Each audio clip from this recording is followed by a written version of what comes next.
reminds me that the hard days are small in light of the impact that we all have.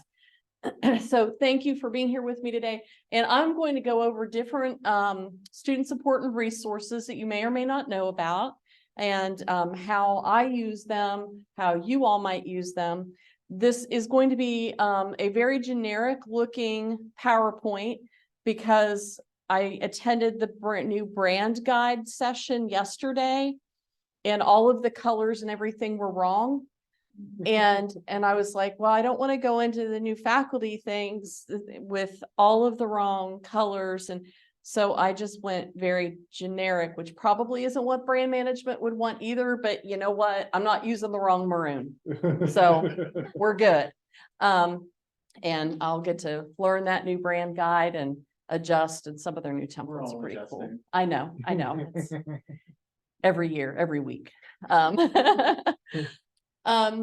But our mission today, so I just want to help you all familiarize yourself with the resources that are available to our students, or at least, how you can help students find them. Whether or not they use them is up to them. I would like you to learn how to refer students to the different types of resources that are available.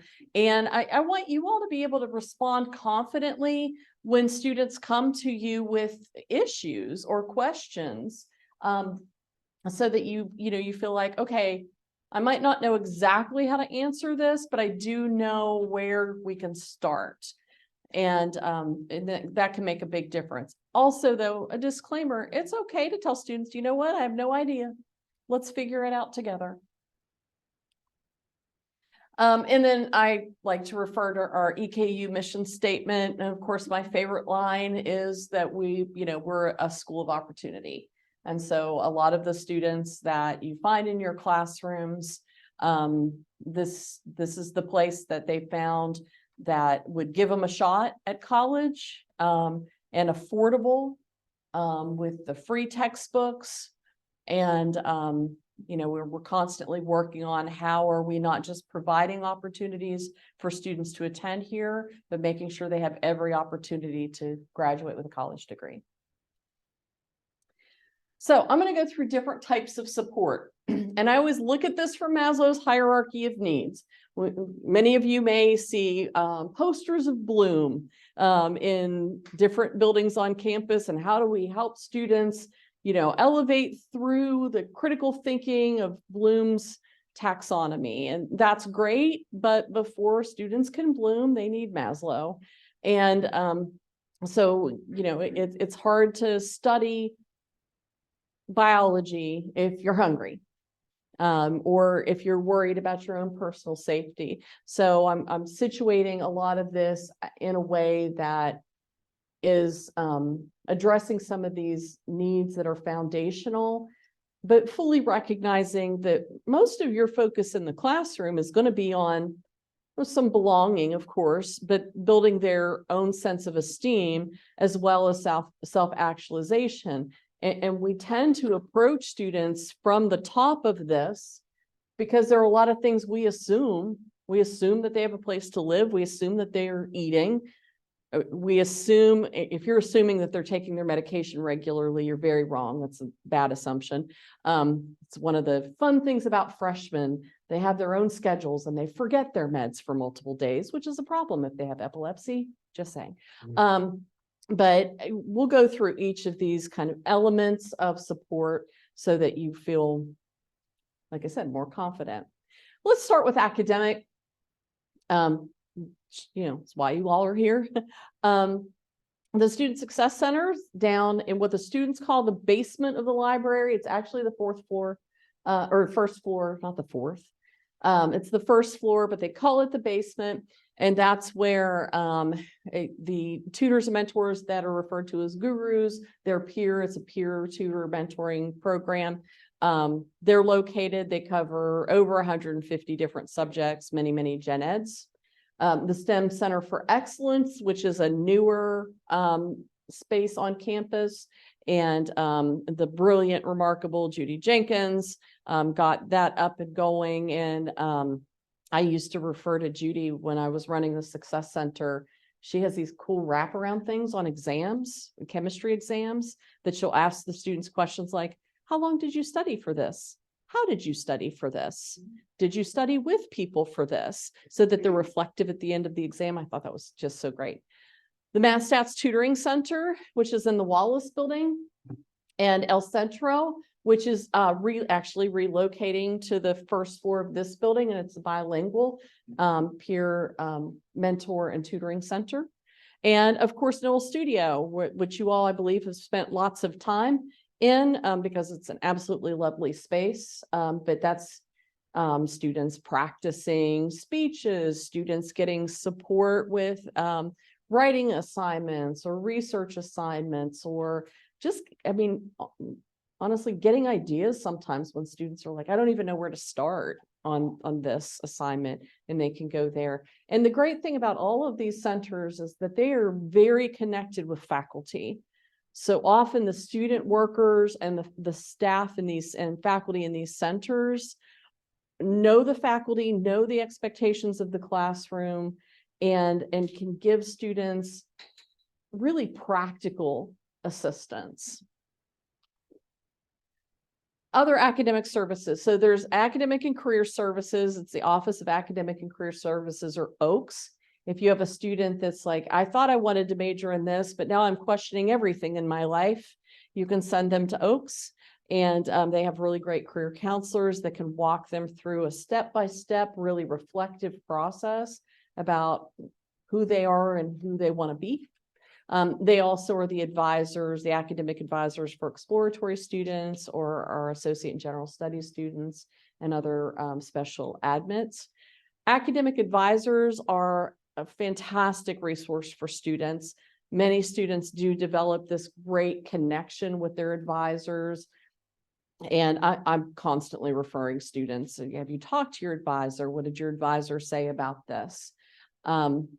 And I'm a huge fan of supplemental advisors. So a supplemental advisor is an advisor. I'm going to use the example of NOVA. So that's a program on campus. It's one of the federal funded student success programs that are for first gen students. And the students that are in the NOVA program each have a supplemental advisor through NOVA. And so these become that consistent advisor throughout school. So, you know, sometimes our students will come in and they'll start with a college advisor, and then later they're transitioned to a faculty advisor, or if they change majors, their advisor might change, or if their advisor retires, their advisor might change. Supplemental advisors generally stay pretty consistent for the student all the way through school. So if something does pop up, if I get an alert about a student and I see that they're NOVA or McNair program or another type of program like that, I might reach out to the supplemental advisor, because chances are pretty good that the supplemental advisor knows that student. EKU libraries, I could stand up here and talk to you all day about how remarkable this place and these people are. I adore them. I wish I had known when I worked here and was working on my doctorate about the research librarians and how magical they are. So magical. And should I have known? Yes. Did I get told that? Yes. I just didn't realize fully and did not make enough use of them. So I do send a lot of students to them. The IT geeks, and no, I'm not using that term insultingly. That's what they call themselves. And it's a group of also students, student workers that can check out different technology to students or help students navigate technology on campus. Center for Student Accessibility, they report to me, and this is if you have a student with an accommodation letter, it comes through that office. So a word about this, sometimes you will have students that you're pretty sure should have accommodations. There are signs, and yet they have not given you a letter. And so you're not sure. And sometimes you can refer them to me, and I'll talk to you about this here in a second. And we can find out there are a lot of students that start the documentation process through CSA and then don't complete it. They don't turn in additional documentation, or they think, well, my school sent the IEP, so that should be enough, but it's not really at the college level.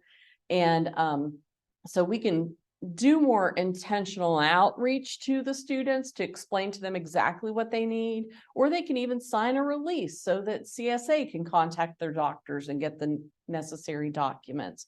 But sometimes when, and I'm recognizing this very much with this freshman class, when students hit an obstacle and they don't know who to ask or how to ask or even what to ask, they're just like, well, I guess that's not going to work out for me. I'll go do something else or suffer. And, you know, this freshman class, they were freshmen in high school in 2019-20. So I was just talking to an instructor about this a little bit ago, that I don't know that they've really been held accountable for their work.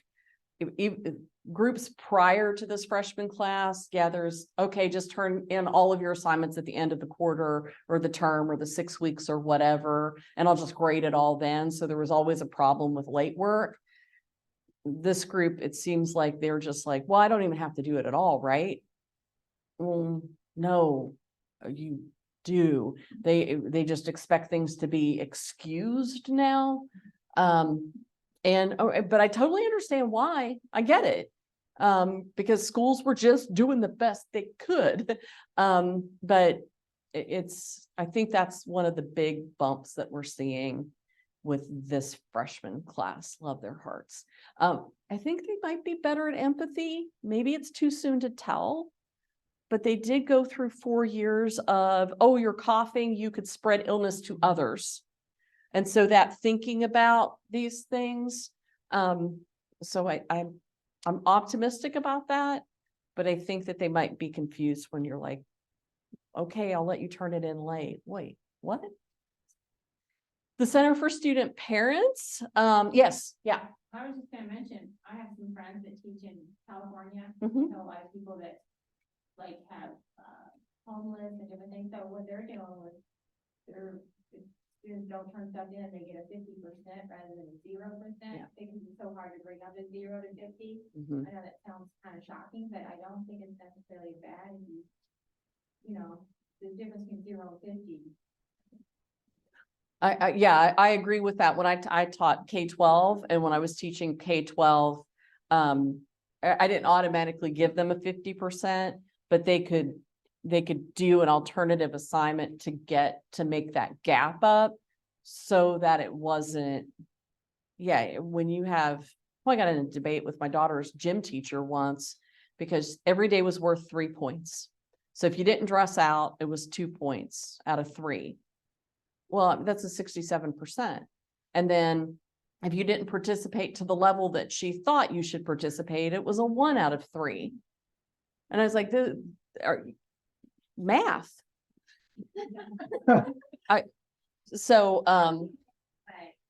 Yeah. Yeah. But no, we're having to be more and more creative, aren't we? So that's okay. We're in a space for that. The Center for Student Parents they're located in a house down by the ravine now. We have a very large number of students who identify, I think Robin told me it's like 1,000 right now, who identify as having a dependent or somebody that they take care of, they care for. And a large number of those are student parents. And so she has a great program. I think the program's been here for 15 years. They're loosely tied, well, not loosely, they're tied to Scholar House, which is a housing on, but it's not part of EKU, but it is on campus for single parents.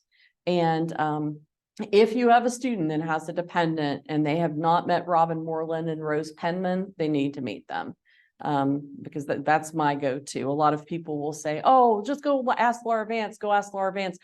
Lara Vance asks Robin Moreland. Like that's my go-to person. Robin is incredible. She's also a social worker, so she knows a lot of community resources too. So if I'm hitting a really weird wall, I go to Robin. So how can you refer students to some of these resources, aside from also just telling them about the resources? For that font, when I changed the slides, that font went real tiny. First, the student support referral form. So this is an academic referral form. If you have a student that's missing a lot of classes, attendance issues, or their work levels not up to par, or maybe they've missed some classes and they're really struggling to get caught up, you can fill out the student support referral form. It should be in your My EKU, but it's also on the Student Success Center website. And those go to the director and the coordinator in the Success Center. They review those and reach out to the students or reach out to the RHCs and find out what's going on with the student. Now, chances are that if you're reporting that this student has missed the last 2 weeks of classes, they're probably not going to necessarily respond to the Success Center either. They may just be ghosting all of us. But they'll try to reach out. If they're an on-campus student, it makes it a lot easier because then they can contact the residence hall coordinator and try to get that kind of more captive audience. But if not, if they're a commuter, it's a challenge to grab a hold of them and pull them in. But they give it a good shot. And they get hundreds of these referrals. So they have a system going where they can do the outreach and try to get the students' attention before they dig too deep a hole.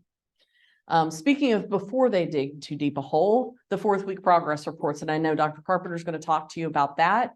I want to reassure you, the 4th week progress reports gets into so many people's hands. It's amazing. And it's an easy process because it was developed by faculty and staff. So if you've been at previous institutions and you used any kind of outside early alert program, early alert participation at most universities is 20 to 30%.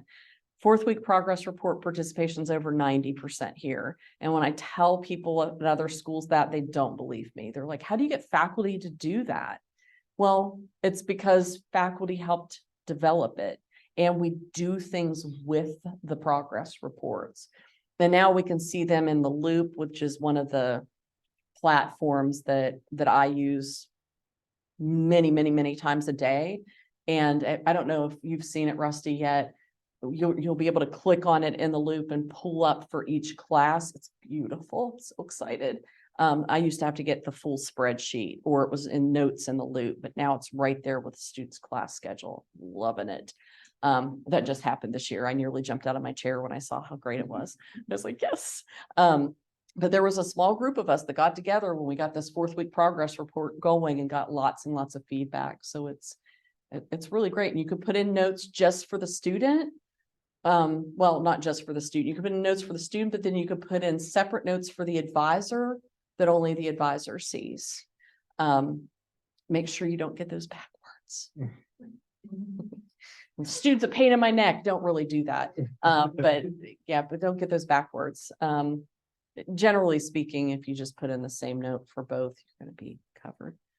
And then emailing their advisors, including their supplemental advisors, or if you're an advisor for the student and you're trying to figure out what's going on. I don't think any of them have advisees yet. Do you? Okay. If they have supplemental advisors and you're trying to figure something out with an advisee and they have a supplemental advisor listed, reach out to that person, because chances are really high that they're going to know them. Some departments also put for a supplemental advisor the department chair.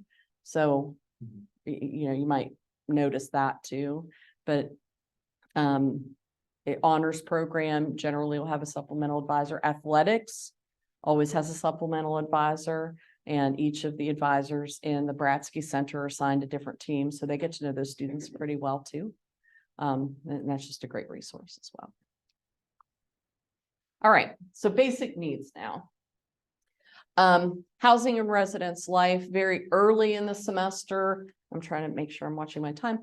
Very early in the semester, we were really concerned that housing was going to have 0 spaces.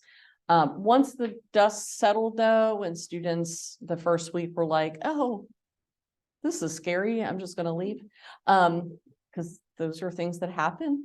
And there are spaces for emergency housing needs.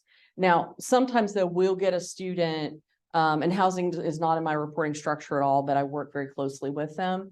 Sometimes we'll get a student that will email you and say, I'm living out of my car. Can you help me find housing? And we'll reach out and offer university housing. And they're like, oh no, that's not what I had in mind. So I'm not always sure what they have in mind when they do that. We don't want them living in their car, but we can get them in housing here on campus. We're just not going to be able to like rent them an apartment somewhere or anything like that. But I've seen housing turn around an emergency housing spot within 3 hours. We can make it happen.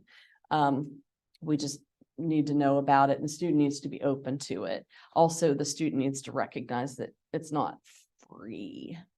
So, but financial aid will help them with their bill and things like that. Or if it's a temporary space, we can make that work too. Student health services, I'm such a big fan. Brenda Cottle and her team they're fantastic. Things to know about the student health services. They do have nurse practitioners on staff there. Students can make appointments. They can do the general tests for the flu, STIs. That's very common thing that they do there. They can prescribe medication. They can help students with prescription. Like they can connect them, they can make sure the prescription is going to be an affordable one, and then they can connect them with the pharmacy that the student might already be working with, or there's a actual local pharmacy in Richmond that delivers. So if the student doesn't drive, they can connect them with that pharmacy as well. So they move mountains to help students out. They also have some psychiatric nurse practitioners there. So if the students are, if the student is on a medication that's a controlled substance, if you're not from Kentucky, we have a lot of controlled substance regulations, well earned. I mean, the opioid crisis is a thing that caused this response, but it can be difficult for students to get things like ADHD medication and things like that. And so if they're not from here, but they need their medication refilled every month, student health services can help them with that. And just as a side note, a lot of your students have been impacted by the opioid crisis. And so those are things to keep in mind as well, especially if they don't have reliable parents. It may need some financial aid, navigation for independent status, and I can help with those things. But I can't sing student health services praises enough. They don't even bill the insurance. It is free. Now they won't do x-rays or things like that, but they help students. I mean, I've seen them get referrals for students in really remarkable ways. The SAFE program is our emergency fund. I manage that fund. It is for emergency uses, and it's capped at $300. I have a little wiggle room depending on the situation on that. But if a student's car broke down, or dental care, that's a big one that we end up, like I have to pay $200 to get this tooth pulled. Or we've had students that can't pay the copay for an MRI, or prescription needs, a house fire, things like that. That's what this fund is for. If you're not sure though, you can always email me and say, this is the student situation. Because if the student is not eligible due to academic standing for financial aid, we run the SAFE program like a grant through their financial aid. So sometimes it can get a little sticky. It is very, very, knock on wood, rare, but you can always just shoot me an email and say, hey, can you look at the student situation? This might be an emergency fund. It is not for tuition though. Students will apply and ask for $5,000 for tuition. It says on the form, I don't know, anyhow. At the Center for Inclusive Excellence and Global Engagement, students refer to it as the Siege. It's in the basement of Powell. If students are struggling with concerns regarding LGBTQ+ status, Hormone treatments, that's a place that they can go to get some referrals. They work with international students, or international coordinator is there. They have programming for students of color, and Latino students. It's a busy, fun, hopping place that there's always things going on. So if I'm trying to help a student engage socially, I'll often find out what events going on there and link them in, because they're very intentional in connecting students. The SAFE app, not to be confused with the emergency fund, which is why I put the dots in there. If you don't have the SAFE app on your phone, I'll give you a website in a little bit where you can find it. This is an emergency app that you can text EKU police to show up if you can't talk, if you're in a emergency situation, you don't want to like call 911. There's also ways that you can report tips. There's the safety escort. There's the mobile blue light on it. If you don't have it on your phone yet, it's great. But again, I'll show you the link for that. Colonel's Cupboard is our food pantry on campus for students. If they, and it has a refrigerator and a freezer, so they can get proteins, they can get hygiene items, and it's located on the top floor of PAL. They can even, it's kind of more of a shopping experience, so they can make an appointment and go pick out the foods that they want that work for them, or if they have allergy needs, we can let the Colonel's Cupboard, it's run by an AmeriCorps Vista person. And they could, the student could always email them and say, hey, I need these types of things and I'm gluten and dairy free. And Closet Transform is also located in Colonel's Cupboard for transgender students, but not just for transgender students. Any student could go there and get clothing items that they might need. And then Oaks, Academic and Career Services, for if students need a suit for an interview, or dress clothes for something, for an event like that. They're so great at helping them and getting them fitted properly. Yes. Sorry, has the Suit Up event been announced for this fall? It's usually, I thought, in the spring. Oh, it's only in the spring. Okay. Yeah, like the JCPenney Day. Yeah. Yeah, I think it's usually in the Okay. spring. Okay. Because the thought is that they're getting ready to graduate and they're going to go on job interviews. Usually February. Yeah, I don't think- see the I think- dates. We'll try to. It's usually around the career fair. Yeah. Yeah, no, good question. And faculty and staff all get the discount at JCPenney too that night. So it's pretty nice. It's usually really busy. So on here, I have the QR code, and I'll go back to this because I don't know if you can pull it up with the Zoom screen blocking it. This is our new student wellness website. We worked on this over the summer. And if you go to this QR code, if you go to this website, you can go to the safety and advocacy, and it has information about the SAFE app in it. I have down at the bottom, like a little screenshot of the top of it. There you go. Thank you. But there are 9 tiles, and they each represent an area of wellness. It is not beautiful yet. The landing page looks nice. But the landing page is WordPress and the rest is Drupal. So they haven't migrated it all to WordPress yet. It's content heavy. It's not coming up at all. Well, darn it. Well, you can go to .eku.edu/student-wellness. It worked just yesterday. I try, because I never put a QR code scanner is working fine. You're very quick with these. Yeah, thank you. Thank you. Or we can send Yeah. we can send the link out to the Yeah. group. Cassie's going to be queuing up an email to everyone. Yeah, thank you. Well, you know, best laid plans, right? So what we had in mind for this was, of course, students, but also faculty, staff, and even parents. That if you're like, this student doesn't know where to go or where to start, they can go to the website and pull up, you know, I need mental health help. I need food support. And they can pick one of the tiles on there, click on it, and then pull up the content. It's like, again, it's content heavy and it's not aesthetically pleasing, but we wanted the information at least out there. And then we're working on the aesthetics. I'm learning a lot more about Drupal that I already thought I could navigate Drupal pretty well, but now I'm learning more only to not need it soon. So it feels like a major waste of my brain, but it's fine. Once I get trained on WordPress, I can pull all of this when they migrated, I can pull all this and keep updates. But the intention is that you all could find a lot of these resources if a student comes to you with an issue, or you can refer students to this for help. Of course, I've already talked about student health services. I didn't mention to you though, that they have a women's health clinic too.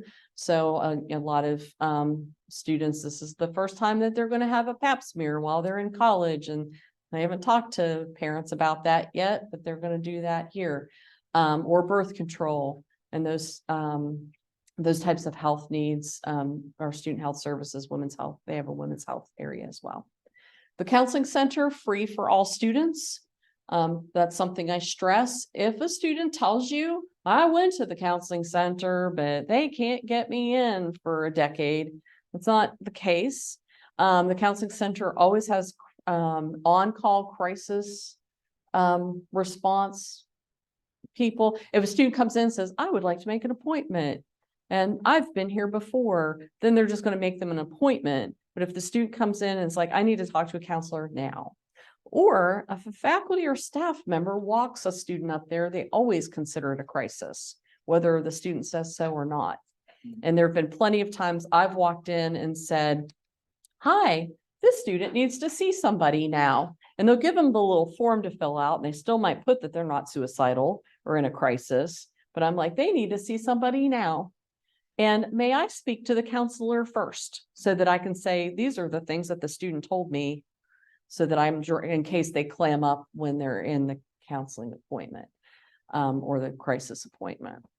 So just reminding students, say that it's a crisis, you need to see somebody now. The counseling center's phone number also is staffed 24/7. They have, they work with a company that provides counselors in real time.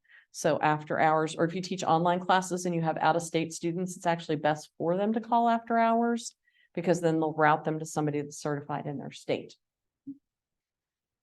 EKU psychology clinic, if a student needs an assessment, they would go to the counseling center first and get referred to the psychology clinic, and that's how that works. But the psychology clinic also has some groups and things like that, as well as the counseling center. Student life and first year experience, that's the party area. They're the fun people. They just get all the fun, but lots of student organizations, and they're all organized and registered through student life and first year experience. And then campus rec is the big, beautiful building with all of the equipment and pools and the climbing wall. And it is not hard to get students to go there. All right, so behavioral. And see how quickly I need it. Okay. If you're having behavioral problems with a student, so the first thing I want to mention to you is if they have accommodations and you know that there is a disability or some kind of a need like that, and their behavior is still a problem, you should still report their behavior. There's a disability is not an excuse for misbehavior, and the conduct office looks at the behavior of the student, not the accommodation. And so I kind of want to make sure that you all are aware of that, because I think people pause a little bit and it's like, well, I mean, the student has this and this and this going on, and it's fine to have that kind of conversation with the student. You're being disruptive. Let's talk about this. Let's talk about strategies to keep this from happening again. But then if it happens again, they're not working with you, and you can report it to the conduct office. The conduct office reports to me. Emily Jo Davis is our director of student conduct and assistant dean of students. And she gets the conduct cases come in, she gets those, she reviews them for what kind of violations. We are real big on educational conversations. The measures aren't meant to be punitive unless they need to be punitive. So it's sitting down and saying, so, well, you know what? I love some of the questions she asks. So what was your goal when you did that thing that you did? Or, sometimes just why? Why did you do that? What did you think was going to happen when you spoke to that professor that way? And so, a lot of this is just, it's more educationally focused, or tries to be. Well, that said, students can wear us out sometimes. And it's like, this is the 4th report I've gotten from 4 different professors. So this is a different kind of conversation. Yes. Speaking of students wearing you out, I'm one of those librarians that takes research appointments, and I have a student who wants to see somebody now. Is there any way you could email me the presentation? It'll be in the retail. Okay. Okay. Verify this. Not your boss. Oh. Yeah. Yeah. And I'm very thankful for that. Perfect. Yeah. EKUPD. So let me talk to you about EKUPD a little bit. I pulled up this photo in my memories this morning and posted it from 2015. And it was students that, and you're not going to be able to see this really well, but it was some students that were on a freshman scavenger hunt. And one of the things that they could get extra points for was taking a photo with EKU police officers. And so this gentleman here was the former chief. This gentleman here is the current chief. And I sent it to Chief this morning and I was like, you look like a baby in that little picture. They're great. And they work with college students. So they get it. They get that students may just panic and freak out or say really stupid things sometimes, often, or they are not, their goal is not to make a bunch of arrests. So when I'm working tailgate, which I work every home game, I consider myself the buffer. Like if I come in, be thankful that it's me, not the police, so that I can just say, here, you're the sober friend or the risk manager, take them home before the police do. But they do a lot of welfare checks.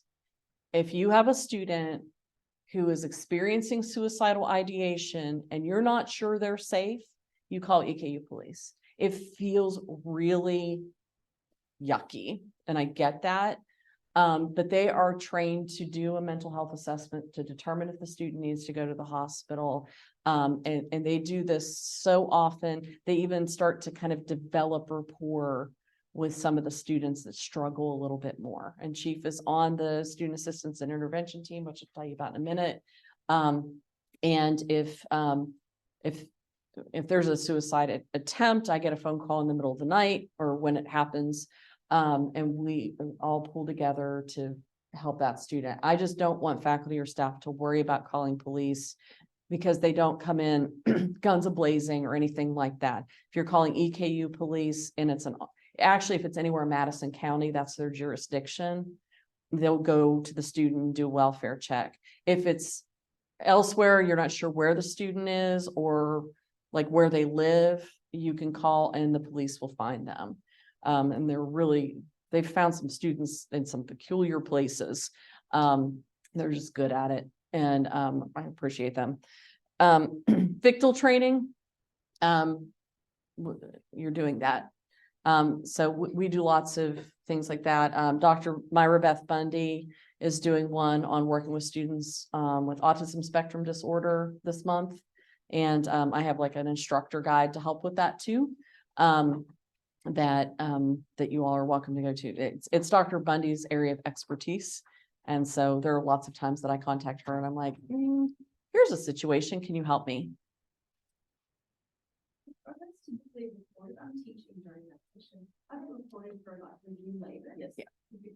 Perfect. Thank you. And the instructor guide will be on the Teach website too, the EKU Teach website.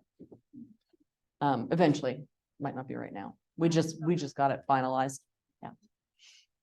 Now the student assistance and intervention team, I don't know, maybe this QR code won't work either. Maybe, I don't know. I'm probably, yeah.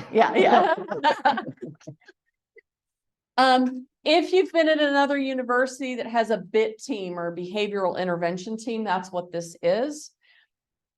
This is, so way back, the Virginia Tech shooting, these became more robust because at the Virginia Tech shooting, there were a lot of people that knew a lot of things about the shooter, but nobody was connecting the dots. And BIT teams are there to connect the dots, but they've evolved with age. So I'm not telling you only to report students that are a major threat to, is it not working? You gotta be kidding me, I just wanna throw things.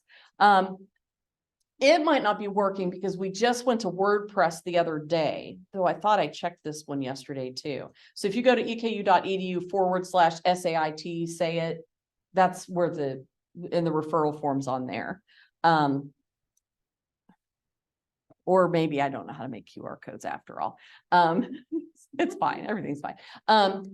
But what it has evolved to is really like a resource and support. So students that are having mental health issues, students that tell you openly, I've just stopped taking my medication. I'm in college now, where everything should be fine.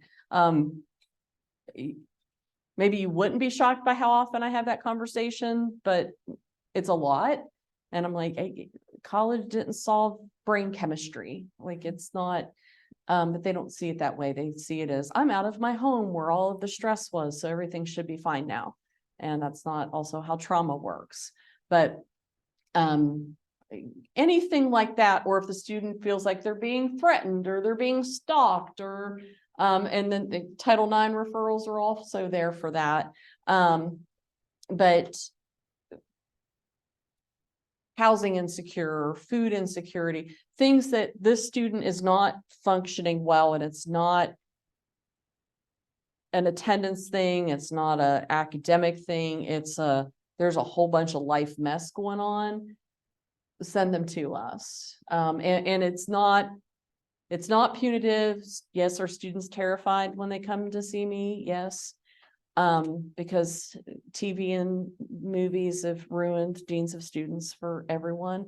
But generally I don't meet with students on disciplinary issues unless it's real bad, like they've gotten arrested bad. But otherwise I'm mainly meeting with students to make sure that they're getting the help and support that they need to be able to be successful, or, you know, having the hard conversations with them, like, maybe now's not the right time for college. Can we help you leave cleanly so that you can come back later in a way that you don't owe the university $12,000 and can't go to school anywhere? So those types of conversations, but these referral forms, that's how that information gets to me. I can't believe none of my QR codes are working, but it's par for the course. I did drop like the Title IX, but I assume that you all did OIE, Office of Institutional Equity, Sexual Assault, that the online modules for that. Okay. I work closely with that office too. He's the director of that area, is also on the SAYIT, along with the police chief, Dustin Wygant, who's over student behavioral health, the counseling center director. I don't know, you can look at the website. We're all there. University council. It's a party every Wednesday at 11. It's not. But we do laugh and have a little bit of fun. The associate provost, Jeremy Mulholland's on it. He's mainly the class clown, but we need that. If you don't laugh. Yeah. Questions for me?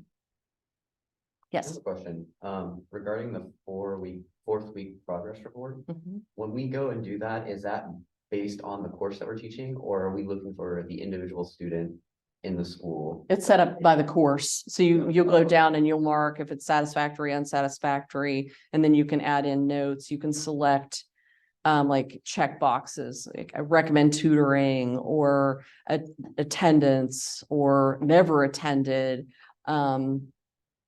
And so there'll be boxes that you'll be able to just kind of tick, and that information then will show up in the loop. It'll go to their advisors. It goes to a lot of people, which is that's how we get the support to the students. Does it go to the student? Yes, Yes. yeah. Okay. Well, it doesn't go to the students. They have to intentionally check it, Okay. but they'll get an email about how to check it. And then they'll ignore the email. And then somebody will tell them that this thing exists, or their parents will have access and check it.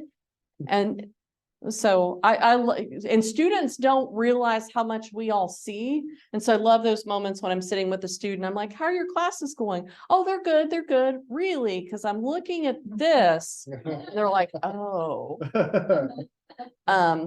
Once they start learning that we communicate and can see things, they get real honest real quick. Yeah. It's not a grade thing like midterm. No, it's satisfactory, unsatisfactory. What's the cutoff? Would you recommend? I mean, I don't know. would it be- What do you think? I tend to overcorrect when I fill them out. Yes. Like a D, if it's in a course for your major, or if it's a prerequisite course, that's not passing. Even though it is passing, sometimes Ds get degrees. But if it's a course that's going to build, or like criminal justice 101, you got to have that to have your other criminal justice classes, and a D isn't going to suffice in that major.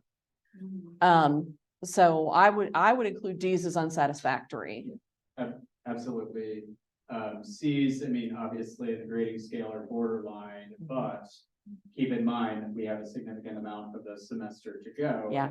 If the student is starting out at C range, the goal of the progress reports is early intervention and an opportunity for learner-oriented feedback. That is the objective of doing the progress report. It's not simply a button to click. In addition to clicking that button, keep in mind that we want students to be successful and to retain them, and for them to sustain throughout the semester. So although the system differs from the grading scale, ask whether that student, you have enough information at this point based on a meaningful learning assessment to move that student forward at this point in the semester. Because you can also, and we'll talk a little bit about this, guide them to the appropriate academic support to ensure that we're reinforcing this on all sides of the university. So that builds on Laura's point, that C, even for me, is an opportunity for more intervention and more academic support to ensure that they're successful moving to midterms. And sometimes people will put notes in the advisor or the column to students to say, you know, I put a satisfactory here, but you know, your quiz scores at this rate, or something like that. You have a C right now, and that's not great. Freshman seminar course, if they have a C in the first 4 weeks, that's really bad.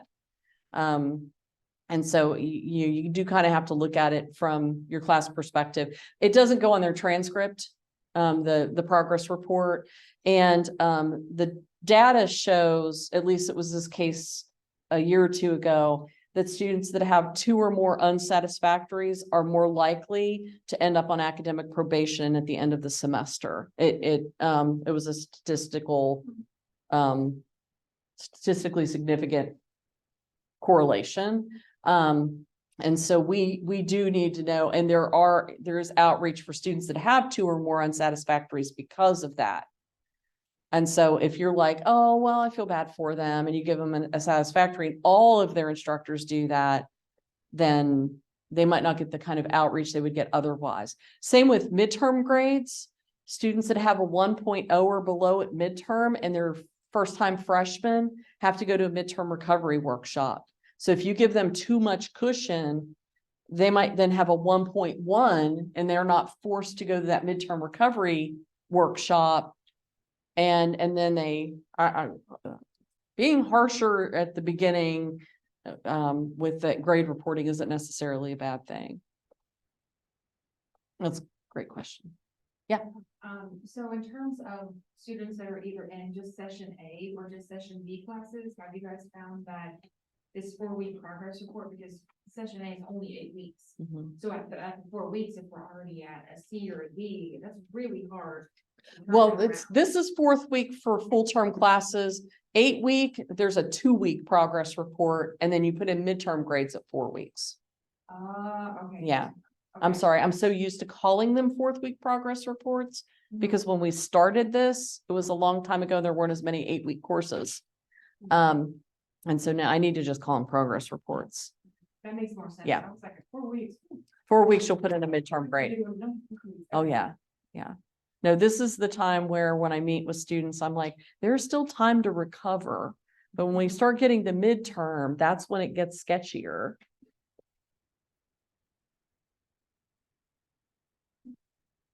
That's all I have. If you all need anything else or have any other questions or anything, please, I mean, always feel free to email me. Depending on the time of year, I'm usually really quick to respond.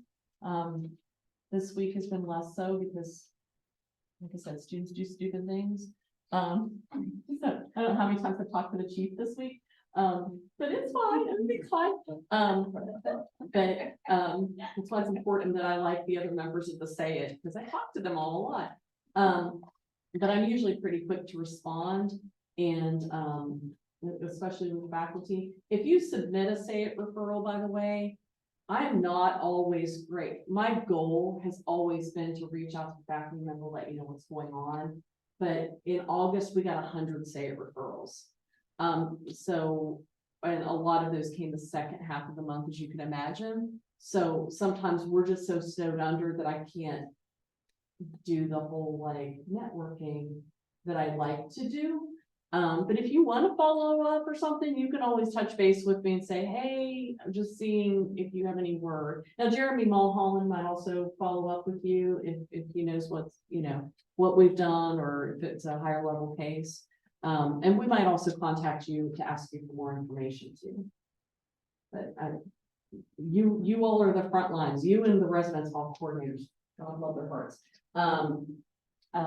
So when you're seeing things, chances are pretty good that the housing is seeing the things too. You all can help us connect dots. I appreciate that. Yeah. Great. Thanks. Thank I you. walked away. The slides will also be in the recap. And I'll fix the QR code. We'll have the links available to both the student wellness site and also the Say It. If you think of anything else, just let us know. So it was great to see you all, and thanks to Dr. Vance for bringing the wealth of resources to us. A few reminders. 4th week progress reports, we got into that a little bit. Keep in mind that